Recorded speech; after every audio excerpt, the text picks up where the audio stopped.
Hi, this is Malia Cromer, Director of the Goucher College Poll, and you're listening to the Conduit Street Podcast, a source of news and notes on Maryland politics and policy viewed favorably by an overwhelming majority of Marylanders.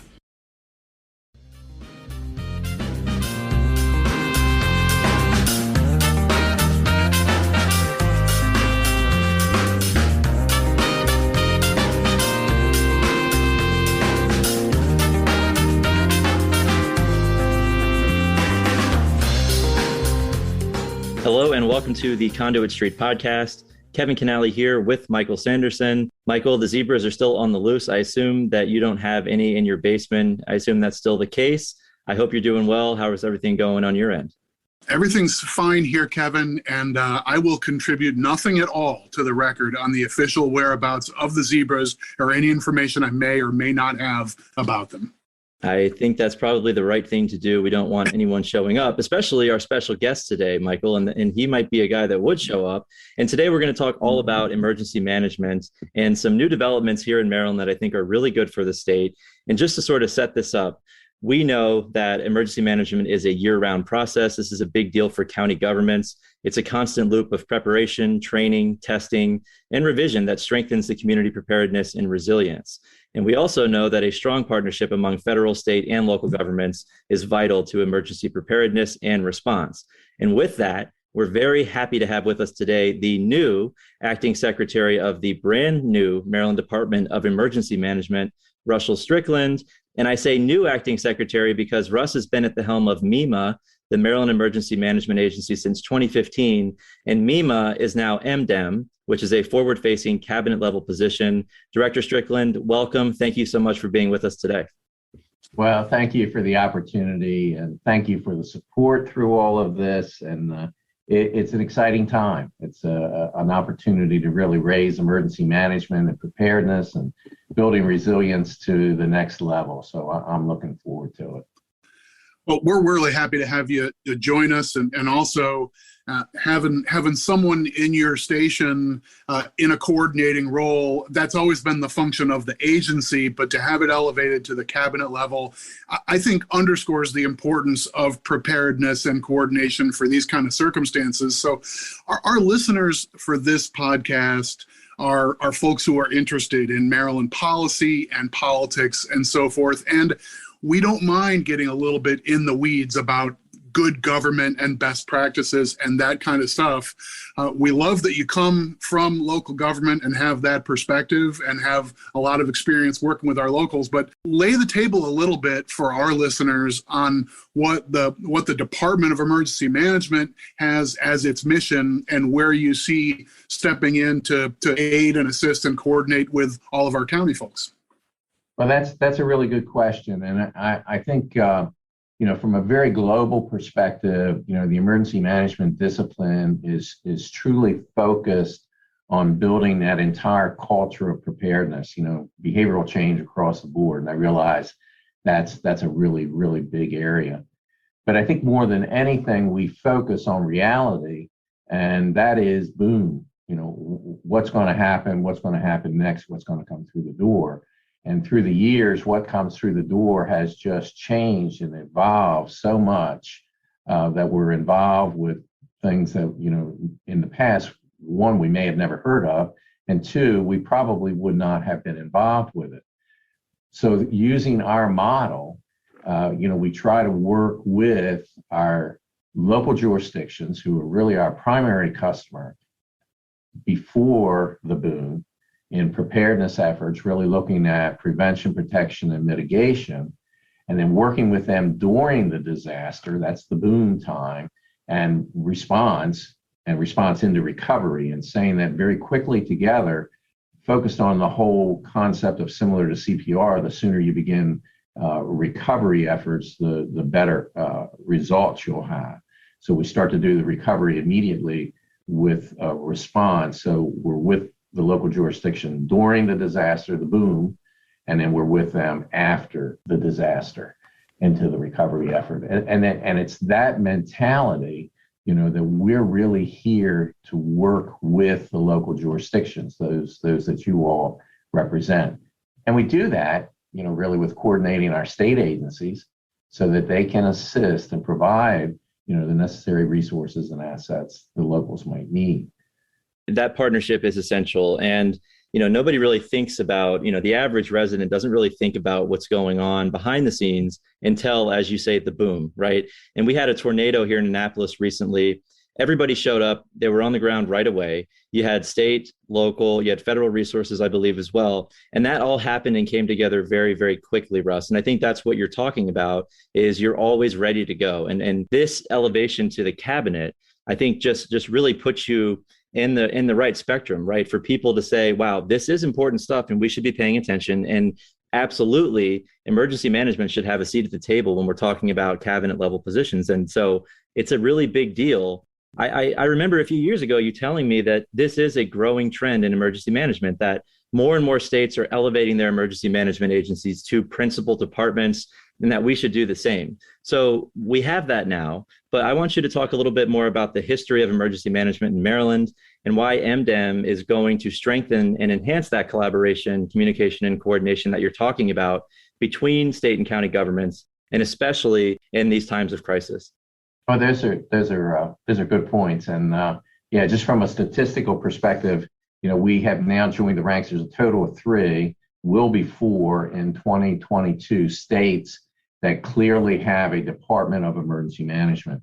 There's a total of really 12 states that report directly to their governor. So we are kind of cutting edge with that and stepping forward with it. So if you look back through the history of emergency management, it really goes back to the civil defense days.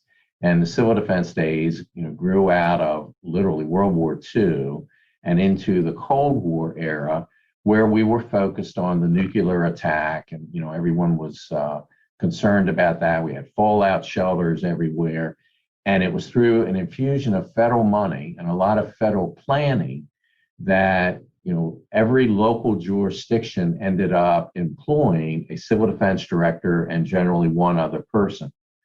And what they did is they focused on this Cold War era, again, of what would we do if we are under a nuclear attack.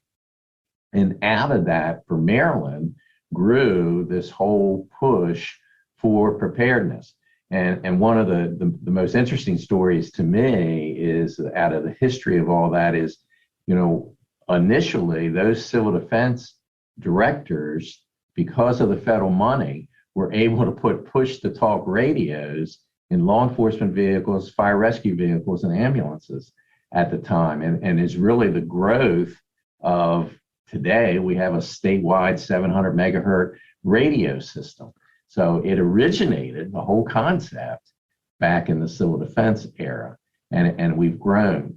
But we were only focused on that. And as we kind of evolved out of the Cold War era and into really what I would call the late 60s into the 70s, 80s, we became much more natural hazard focused. And that is, snowstorms, hurricanes. We're one of the hurricane-prone states in this country. What is it we can do to better prepare ourselves, better mitigate against, better respond, and of course, better recover from any of those natural events? And as we evolved through all of that and started to get into other areas, I think it was some of it really accidentally, in that a crisis and crisis management is a basic concept that can be applied, whether it's a nuclear attack, whether it is a snowstorm, or whether it's the need for an opiate operations command center, whatever it might be, and particularly today moving into cyber. So the growth has just been monumental in the last 40, 50, 60 years with the emergency management discipline.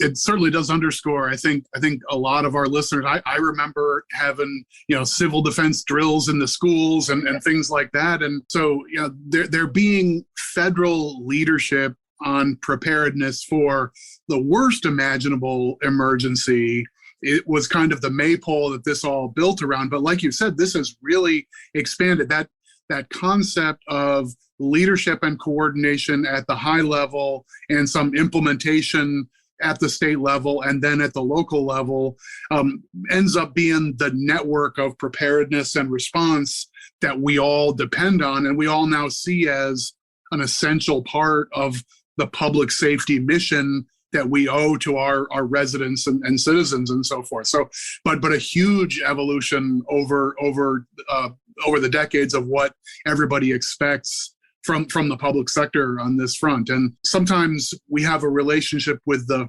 federal emergency management agency, with FEMA, as a reimbursement entity, right? They're the big player when there's an event that's beyond the scope of a few counties on the shoreline or the one jurisdiction that got hit by the tornado or whatever. We think of them having a big role at that level, but the last few years have illustrated sometimes an emergency circumstance is not just a day. It's not just a touchdown or a storm, but it can be a pandemic and months of ongoing response and coordination. So this just has changed a ton over time. I think you and the agency now department have had to forge those streams and try and stay ahead of that. Yeah, you're exactly right. And at the national level, to have watched how this has grown too, from the civil defense era into the beginnings of what was FEMA in the 70s and 80s.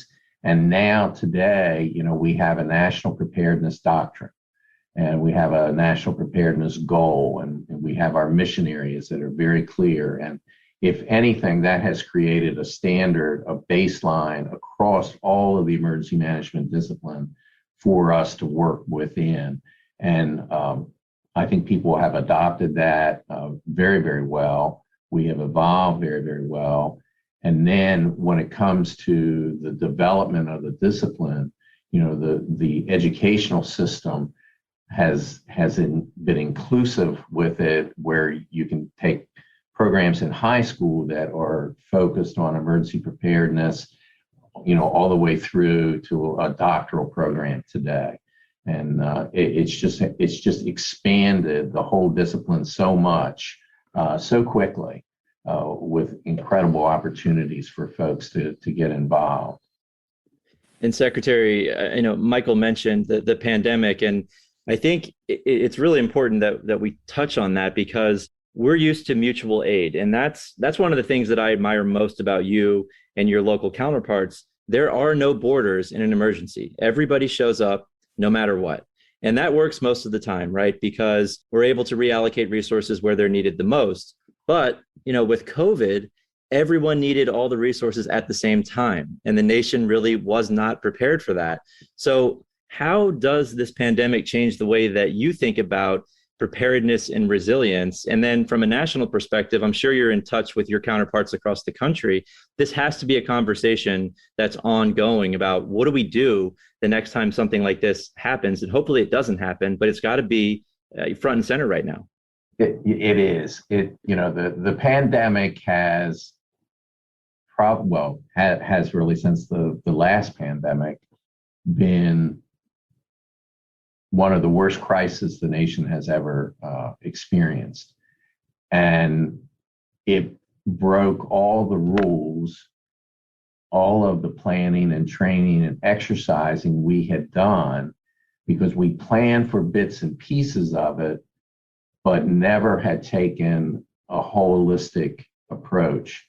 And that's what is really, really challenging. I mean, when you end up with a situation where we would normally, without any problem at all, be able to get assistance from other states and then get assistance from the federal government, this time we had states of emergency declared in every state and territory, as well as a national, and there was no cavalry available to come in, really, outside of some of the military resources and assets. So we were left on our own in every state, and we communicated with every state, to see how we were handling it and what it was we could do to share resources and assets and things like that. And then you add into that, some of the major items we needed, personal protective equipment, and we had a supply chain break because, of where in the world most of that was coming from.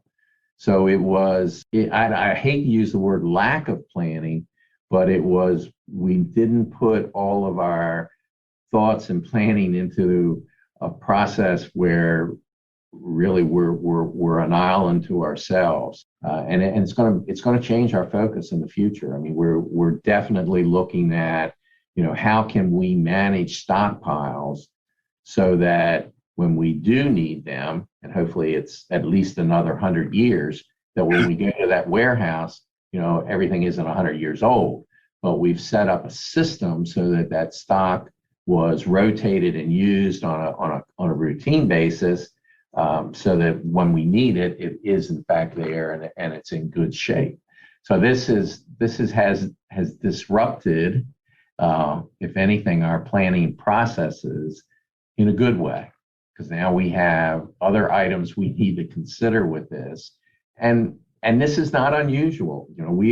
We've had in consideration with natural disasters, climate change with our planning processes and our mitigation planning, the last 10 years without any problem, or any timeline wise without any problem. So we've got to be forward thinking. We've got to be imaginative and try and second guess what that next piece is that we need to be thinking about. That's exciting, scary, but it's exciting.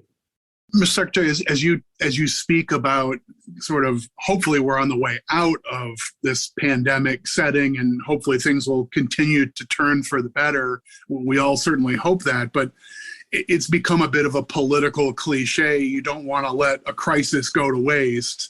And it's, I don't want to speak in a punchy way about a really dire circumstance, but I think there's an element of truth.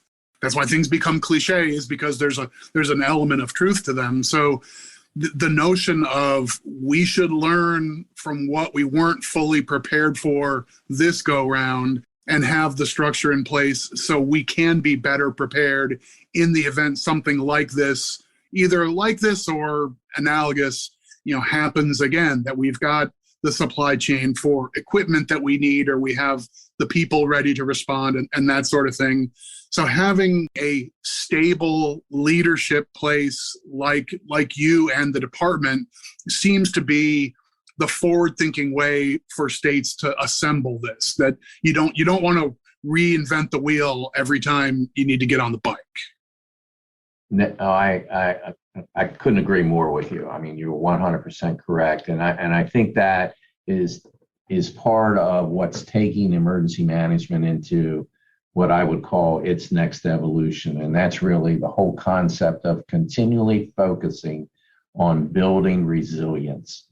And, whether it's resilience for natural disasters or it's resilience for a man-made disaster, we need to be thinking in those terms of what is our acceptable levels of risk, and to what degree we have the resilience that will manage that acceptable level of risk. All of that is forward in the minds of our listeners and people who are engaged at Maryland, policy process and so forth. I want to shift gears a little bit because there's an element that's now under your department that is very near and dear to county governments in particular, and something we've talked about on this podcast multiple times in the past. It's 911 as the access point for now, millions of contacts with the public safety universe. You could probably make an argument it's the most important advance in public safety in my lifetime. I think there's a pretty strong argument that's the case. I think the county community is really pleased that the 911 board, the former Emergency Number Systems Board, being located in your agency with the Department of Emergency Management is the right fit, and for them to be part of the leadership and resilience that you're talking about. I think there's optimism in the county community. Do you have anything to add on 911 in particular? I know it's adjacent to some of the core missions of MEMA, but I think it's in the same universe, right? Absolutely, and it's absolutely near and dear to my heart personally. I started out in life as a 17-year-old part-time police department dispatcher. And that probably shows my age because nobody today would ever let a 17-year-old sit there at the police console. But the bottom line is that's where I started, and it was pre-911. And I grew up in Cecil County. It was the town of Elkton. I moved to civil defense and the fire communications and law enforcement communications there, and actually worked one of the first 911 PBX boards when it first came out.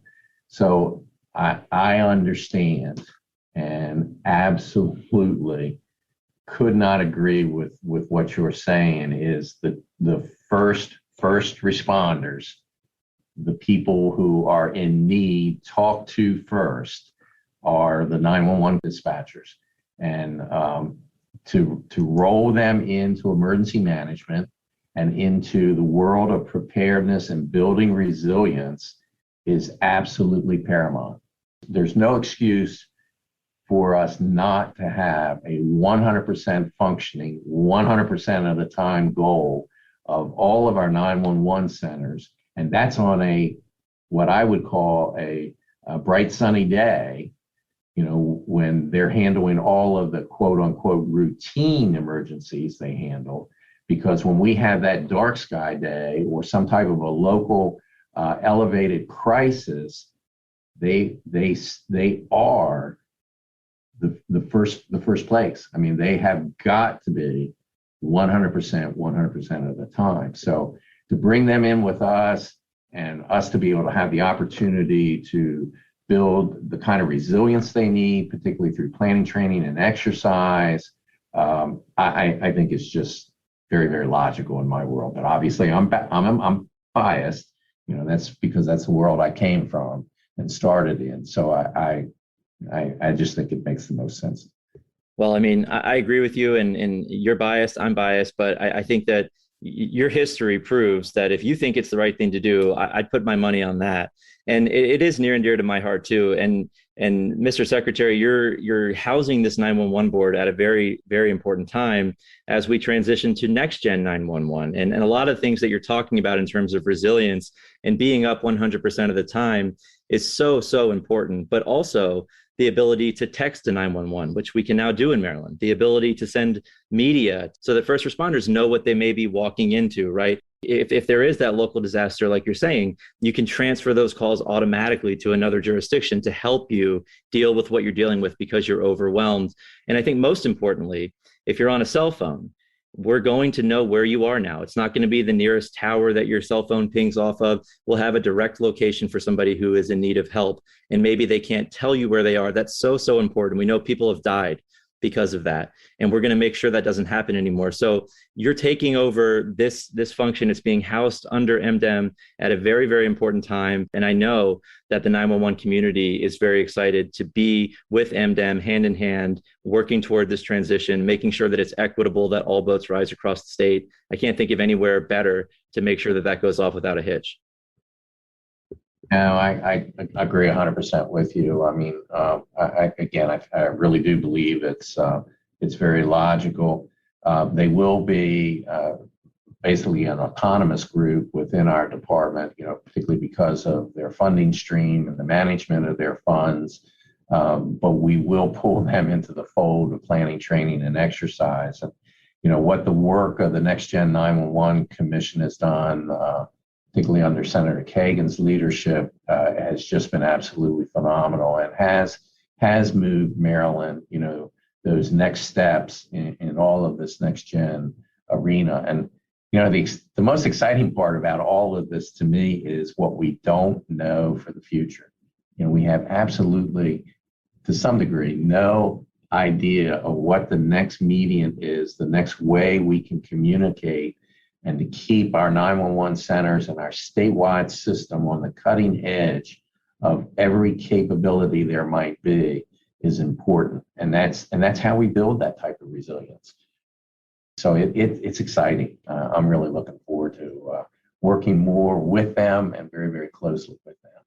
Yeah, no doubt that it's constantly evolving. And another issue that is constantly evolving and keeps people like you up at night, I'm sure, is cybersecurity. And this is another issue that we've talked about a lot on this podcast, and it keeps me up at night, quite frankly. I mean, this is a whole new world in terms of these new and evolving cyber threats. Every single day, there's something new, it seems. And it's National Cybersecurity Awareness Month. I know that MDEM is all over that and promoting that and making sure that people understand the importance of resilience and redundancy, but making sure that we're keeping these cyber attackers out, right? We're all partners here. We have shared constituents. We have sensitive data. We do a lot of things that we need to have connectivity to do. And especially amidst the pandemic, when you have everybody shifting to a remote work environment, it becomes more difficult to keep those devices secure and make sure that people are not clicking on malicious links or phishing attacks, stuff like that. So it's Cybersecurity Awareness Month. And I think it's a great time to sort of promote what you're doing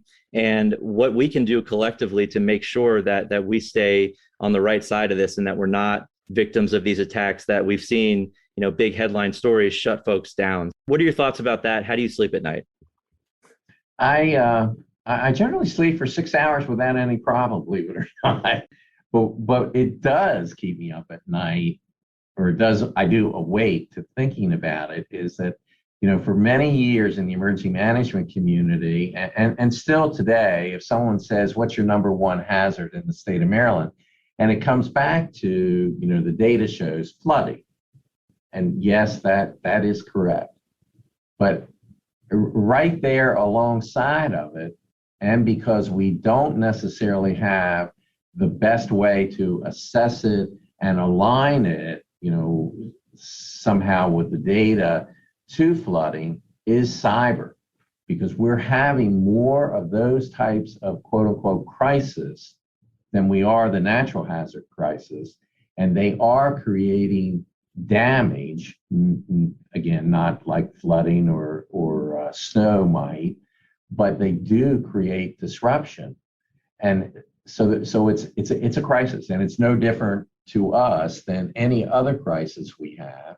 And because of that, we have created here a cyber preparedness unit. And that's not necessarily any different for us. In the past, we've had a natural hazards, and still do, natural hazards preparedness group. We've had a nuclear power plant preparedness unit. Now we're going to have we have a cyber preparedness unit, and we're putting several people in that. And it's to look at, with the local jurisdictions, how can they better, one, assess what their vulnerabilities and risks are? How can they plan accordingly based upon what those vulnerabilities and risks are, and then write a plan, develop a plan, and then train and exercise that plan. And that's the push right now is, and we just had, a session through MACo with all of our local emergency managers, and each jurisdiction is different, but they may have an individual responsible for security, IT security, who's in county government, public schools, possibly a public safety network. So there's at least, 1 to 3 people in every jurisdiction who are specific to the security of the IT in their area, but marry them up with their emergency manager, 1, so they know who each other is, and 2, so we can start this assessment planning process so that every jurisdiction has a disruption plan. They've trained it, they've exercised it, and we've kind of pulled them into the world of emergency management and that whole concept of the culture of preparedness, building that resilience that we need. So we're just starting with that. I'm really looking forward to that. I think it's a big major step forward with us truly identifying what the future risk and vulnerabilities are that we have on a statewide basis and trying to address it immediately. Yeah, I mean, you always have to be thinking 10 steps ahead. And I'll say too, I think you're right. Talking to each other is so important, right? Getting the right people to the table, because we all have the same mission. And traditionally, these folks have operated in silos. And that is the same deal with like 911. And I would say emergency management in general. I mean, you're dealing with sensitive information, but these days it's so important that we talk to each other, that we develop best practices and share those best practices, share news about threats, stuff coming down the line. I think that dialogue is so important. And that's something that you're going to be able to cultivate and really be the clearinghouse for all this information and making sure that we're prepared. So I'm really excited about that. And shifting gears one more time, I think just nuts and bolts stuff. People are interested in, okay, so you go from MEMA to MDEM. Do you just open up your drawer and throw out all your business cards that have MEMA? I mean, is this like millions and millions of dollars? We got to get Russ all these new business cards and new signage. I mean, how does this work? I know that it's not like that, but a lot of people think it is. Like, wow, what a waste. But so tell people like what this transition is really like.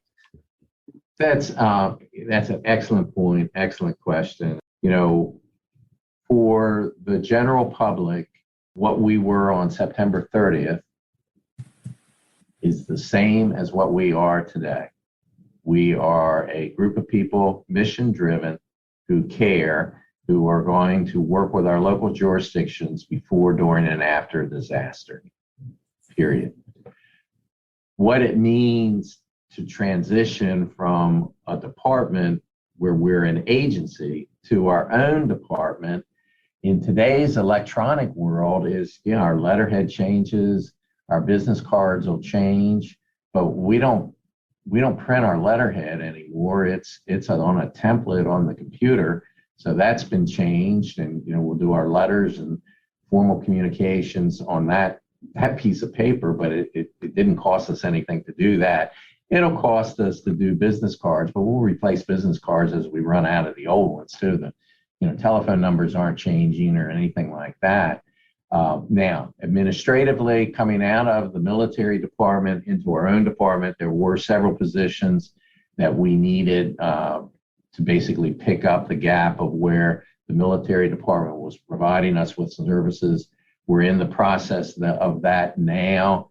That's really minimal. And it will give us direct access to other state departments, particularly Department of Budget and Management, Department of General Services. We already had a direct relationship with the Department of Information Technology. So I think it will make all of that much more efficient and more effective, in that we can go directly to the other departments without any concern at all. So, expense-wise and growing of government, there'll be none of that. We'll if we are able to secure any pins, as they would call it in our business, we're getting them from other departments, but the state of Maryland's not creating additional positions and all for this. We'll be doing a lot of rearranging in-house to address what our needs and all are. So along somewhat similar lines, and maybe a little bit in jest, we know that agencies in government tend to dissolve into acronyms and abbreviations and so forth. And it looks like we've already informally sort of broken the champagne bottle and said it's MDEM. Are you comfortable with that? Because this may be your opportunity to tell the world that you want it to be modem, or I don't know what else you would say for MDEM. But there already is an MDE. That spot's already kind of been claimed. This is the kind of stuff, Mr. Secretary, you need to think about. I know. And believe me, I've had those questions. So here's my answer. You could continue to call us MEMA. I will still answer. You could call us MDEM. I will answer. You could call us MDEMA with the A out of management stuck on to the end of it. I will answer. If you call emergency management, I will answer. If you call I will answer. So MDEM is our new legal name, but we will. All right, we can run with that. Whatever. Yes.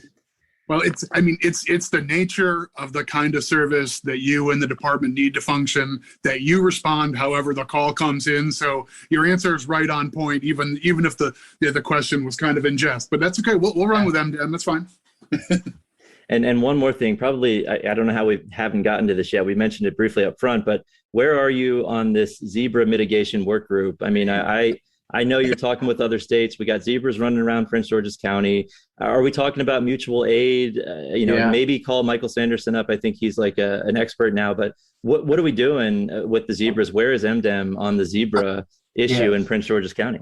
So we're heavily involved with that. Actually, we have the Emergency Management Assistance Compact, which allows us to request assistance from other states. Now, the challenge is we haven't declared a state of emergency, but the other states so far have been pretty cooperative with that. And basically, we're asking for, animal control, humane society kind of assistance. We've got prescripted messages ready to go to those other states as soon as Prince George's County requests it. So we're ready to roll. Well, we appreciate you taking that in good spirit. Secretary Strickland, in all seriousness, thank you so much. The work that you do is incredibly important. And the relationship between the state and the counties is so incredibly important. And most people don't realize how important it is until, as you say, that boom happens. But everybody should understand that this is 24/7. Constantly watching and preparing for these new and evolving threats. And we really appreciate what you do and for taking the time to join us today. Well, I appreciate very much the opportunity. And I must extend my special thanks to MACo and particularly the emergency managers affiliate.